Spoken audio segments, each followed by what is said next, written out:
السلام علیکم ورحمۃ اللہ وبرکاتہ۔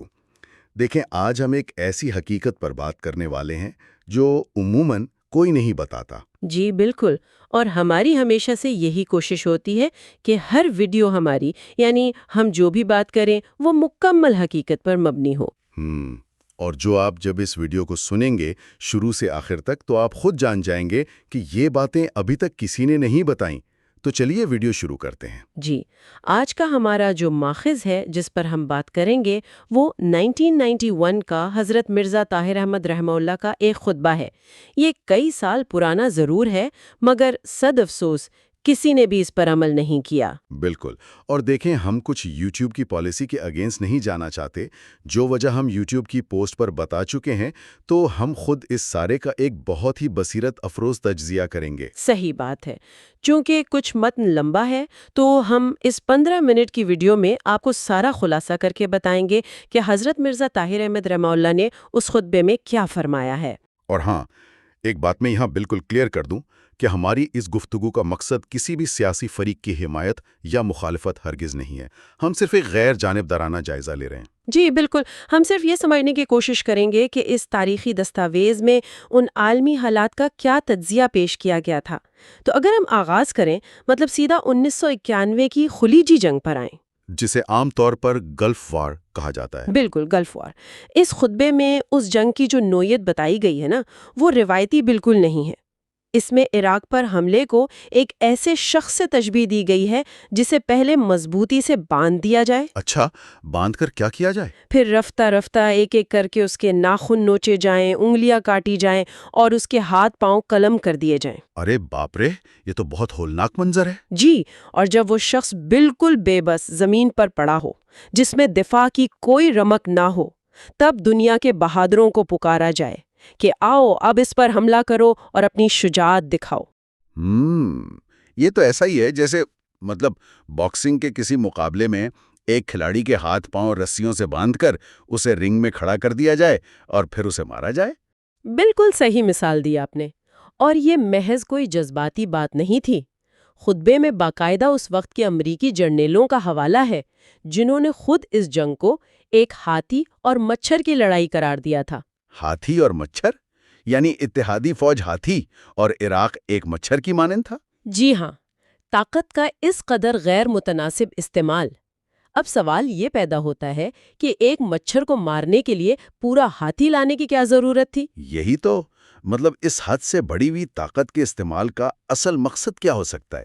یہ صرف ایک جنگ تو نہیں لگتی۔ اور یہی وہ نقطہ ہے جہاں سے اصل بات شروع ہوتی ہے۔ اس تجزیے کے مطابق یہ صرف جنگ جیتنے کا معاملہ تھا ہی نہیں، یہ اس صدی کا مسلمانوں اور تیسری دنیا کے خلاف ایک ہولناک منصوبہ تھا، تاکہ ایک نئے عالمی نظام کی، جسے نیو ورلڈ آرڈر کہتے ہیں، اس کی بنیاد رکھی جا سکے۔ بالکل۔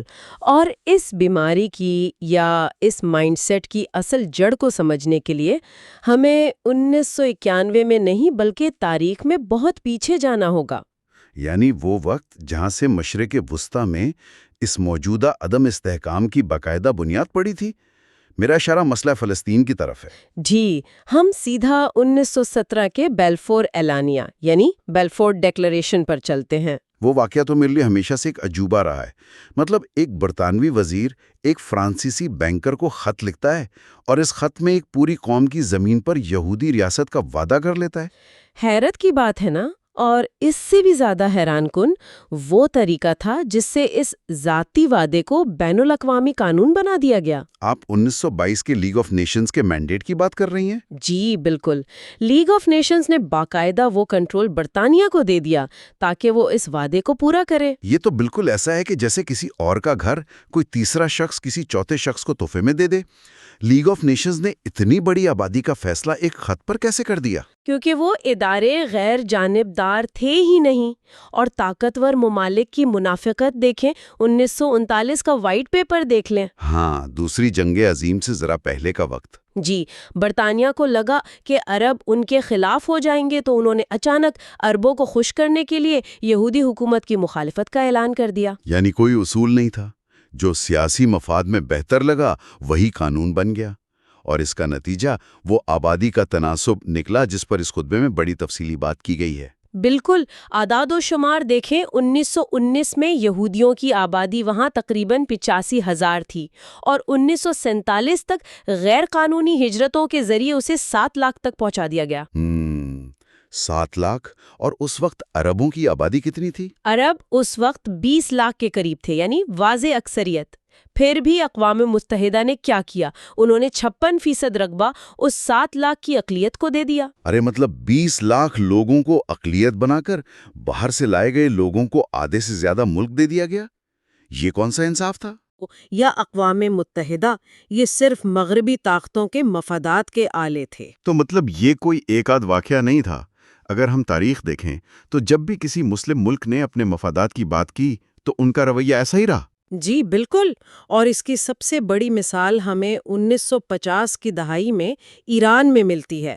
ڈاکٹر مصدق کا دور تھا۔ اچھا، جب انہوں نے تیل کی کمپنی کو قومیانے کا فیصلہ کیا تھا۔ جی، برٹش ایرانین آئل کمپنی۔ وہ کمپنی ایران کے کل بجٹ کے برابر کما رہی تھی اور منافع سارا برطانیہ جا رہا تھا۔ جب مصدق نے اسے نیشنلائز کیا تو کیا ہوا؟ میرے خیال میں برطانیہ کوئی عدالت تو نہیں گیا ہوگا، انہوں نے ضرور کوئی سازش کی ہوگی۔ بالکل، امریکی اور برطانوی خفیہ ایجنسیوں نے یعنی CIA وغیرہ نے مل کر ایک خونی انقلاب برپا کیا۔ کم روزویلٹ نامی ایجنٹ کی سربراہی میں ڈاکٹر مصدق کو ہٹا کر شاہ ایران کو مسلط کر دیا گیا۔ کیا بات کر رہی ہیں؟ مطلب ایک جمہوری حکومت کو صرف تیل کے لیے گرا دیا گیا؟ اور ایسا ہی کچھ تو مصر میں بھی ہوا تھا 1956 میں۔ جی، نہر سوئز کا بحران۔ صدر ناصر نے نہر کو قومیانے کا اعلان کیا تو برطانیہ، فرانس اور اسرائیل نے باقاعدہ ایک گٹھ جوڑ کیا۔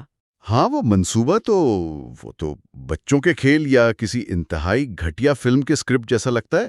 بالکل، طے یہ ہوا کہ اسرائیل اچانک حملہ کرے گا اور برطانیہ اور فرانس امن قائم کرنے کے بہانے فوجیں اتار کر نہر پر قبضہ کر لیں گے۔ مطلب دو دوست مل کر لڑائی کا ڈرامہ رچاتے ہیں تاکہ تیسرا آ کر صلح کے بہانے انعام لے اڑے۔ کیا دنیا کی بڑی طاقتیں واقعی اس حد تک جا سکتی ہیں؟ جی، اور اس خطبے کے مطابق یہ کوئی مذاق نہیں تھا، نہایت خوفناک حقیقت تھی۔ اس وقت کے برطانوی وزیر خارجہ نے لکھا تھا کہ مقصد صرف یہ تھا کہ kick Nasser out of his perch, یعنی صدر ناصر کو ان کی جگہ سے اٹھا کر باہر پھینکنا۔ بالکل، اور یہی طرز عمل، یہی رویہ 1991 میں صدر صدام کے خلاف بھی اپنایا گیا، کوئی فرق نہیں تھا۔ لیکن یہاں ایک بہت بڑا سوال اٹھتا ہے، اگر مغربی مفادات کے خلاف جانا اتنا بڑا جرم ہے کہ پورے ملک تباہ کر دیے جائیں، تو جب اسرائیل بین القانون توڑتا ہے تب کیا ہوتا ہے؟ تب سب چپ ہو جاتے ہیں۔ 1967 کی جنگ کے بعد اقوام متحدہ کی قرارداد 242 کو ہی دیکھ لیں، جس میں اسرائیل کو مقبوضہ علاقے چھوڑنے کا حکم دیا گیا تھا۔ جی ہاں، لیکن آج تک اس پر عمل درآمد نہیں کروایا گیا۔ خطبے میں یہی سوال ہے کہ اگر کویت کے معاملے میں قرارداد پر عمل کروانے کے لیے امریکہ عراق پر حملہ کر سکتا ہے تو اسرائیل کے خلاف کارروائی کیوں نہیں؟ یہ تو واضح تضاد ہے۔ قانون کی حکمرانی کا نام لے کر عراق کو تباہ کر دیا اور قرارداد 242 ردی کی ٹوکری میں۔ یہ قانون ہے یا محض طاقت کا کھیل؟ یہ طاقت کا کھیل ہے، اور صرف یہیں تک نہیں، دہشت گردی کے تصور پر بھی خطبے میں بڑی گہری بات ہے۔ 1948 سے پہلے کا وقت دیکھیں۔ اب مناخم بیگن کی بات کر رہی ہیں، جس نے کنگ ڈیوڈ ہوٹل کو اڑایا تھا؟ جی بالکل، جس میں سینکڑوں لوگ مارے گئے۔ وہ شخص بعد میں اسرائیل کا وزیر اعظم بھی بنا۔ مغربی دنیا نے اس کھلی یہودی دہشت گردی کو نہایت ڈھٹائی سے برداشت کیا۔ اور دوسری طرف اگر مسلمان اپنی سیاسی بقا کی جد و جہد کریں تو اس پر فوراً اسلامی دہشت گردی کا لیبل لگ جاتا ہے۔ جی، اس تجزیے سے ثابت ہوتا ہے کہ اسرائیل کو وسعت پسندی، ایٹم بم بنانے اور جارحیت کرنے کا ایک عالمی حق دے دیا گیا ہے جو کسی اور کے پاس نہیں ہے۔ یہ سب جاننے کے بعد تو جارج بش سینئر کا وہ پیش کردہ نیو ورلڈ آرڈر یعنی نیا عالمی نظام بہت ہی خطرناک لگتا ہے۔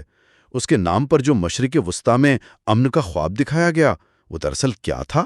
اس امن کی حقیقت سمجھانے کے لیے خطبے میں ایک بیمار گھوڑے کی مثال دی گئی ہے۔ اچھا، وہ بیمار گھوڑے والی مثال؟ جی، ایک گھوڑا جو شدت درد سے تڑپ رہا تھا۔ جب وہ مر گیا اور بالکل پرسکون ہو گیا تو بادشاہ کو بتایا گیا کہ حضور، گھوڑا اب امن میں آ گیا ہے۔ یہ تمثیل تو واقعی رونگٹے کھڑے کر دینے والی ہے۔ بالکل، خطبے کے مطابق بش کا امن کا خواب بھی دراصل مسلم دنیا کے لیے موت اور قبر کا سناٹا ہے۔ یعنی آپ مریض کا علاج کرنے کے بجائے مریض کو ہی مار دیتے ہیں اور کہتے ہیں کہ دیکھو آپ کوئی شور نہیں، کیسا زبردست امن ہے۔ یہی تو، اور منصوبہ یہ ہے کہ عرب ممالک کی دولت کو استعمال کر کے دوسرے عربوں کو غلام بنایا جائے، اسرائیل کی ایٹمی بالادستی کو یقینی بنایا جائے، اور باری باری مضبوط مسلم ممالک کو تباہ کیا جائے۔ اس میں تو باقاعدہ نام لیے گئے تھے نا، عراق، پھر شام، پاکستان، ایران، ترکی۔ جی ہاں۔ اور آج آپ دیکھ لیں یہ پیشن گوئی کتنی درست ثابت ہوئی ہے۔ اسی بات کو سمیٹتے ہوئے خطبے میں شیکسپیئر کے ڈرامے میکبیتھ کی ایک شاندار تمثیل دی گئی ہے۔ ہاں، وہ لیڈی میکبیتھ کے ہاتھوں سے خون کی بو نہ جانے والی بات۔ بالکل، جس طرح لیڈی میکبیتھ بادشاہ کے قتل کے بعد ہر وقت ہاتھ دھوتی تھی کہ خون کی بو نہیں جا رہی، اسی طرح اتحادیوں کے ہاتھوں سے معصوموں کے خون کی بو نہیں جائے گی۔ کیونکہ انہوں نے میکبیتھ کی طرح اقتدار کی ہوس میں صرف ایک ملک کو نہیں بلکہ خطے میں امن کو ہمیشہ کے لیے قتل کر دیا ہے۔ جی بالکل، انہوں نے نیند اور سکون کو قتل کر دیا ہے۔ تو اگر ہم آج کی اس گفتگو کو سمیٹیں تو یہ واضح ہوتا ہے کہ آج کا ماخذ محض ایک پرانی تقریر نہیں ہے۔ بالکل نہیں ہے۔ یہ بین الاقوامی طاقت، دوہرے معیار اور جیو پولیٹکس کا ایک ایسا ڈراونا مگر حقیقت پسندانہ ایکس رے ہے جس نے کئی دہائیوں پہلے مستقبل کو بے نقاب کر دیا تھا۔ اور آخر میں سوچنے کی بات یہ ہے کہ اگر 30 سال پہلے بتائی گئی قوموں کو باری باری کمزور کرنے کی یہ پیشین گوئی اتنی درست ثابت ہوئی ہے، تو آج ہم اپنے ارد گرد دنیا میں جو کچھ ہوتا دیکھ رہے ہیں، کیا ہم اس کے پیچھے چھپے اصل محرکات کو سمجھ پا رہے ہیں؟ بالکل، یا آج بھی ہم امن کے نام پر بنے ہوئے کسی اور خواب موت کا حصہ بن رہے ہیں؟ یہ ایک بہت گہرا سوال ہے۔ واقعی؟ تو دوستو کمنٹ میں اپنا فیڈ بیک ضرور دیں، چینل کو سبسکرائب اور ویڈیو کو شیئر ضرور کریں تاکہ اگلی ویڈیو کا نوٹیفیکیشن بر وقت مل سکے۔ دیکھتے رہیے YouTube channel Islamic guide lines info.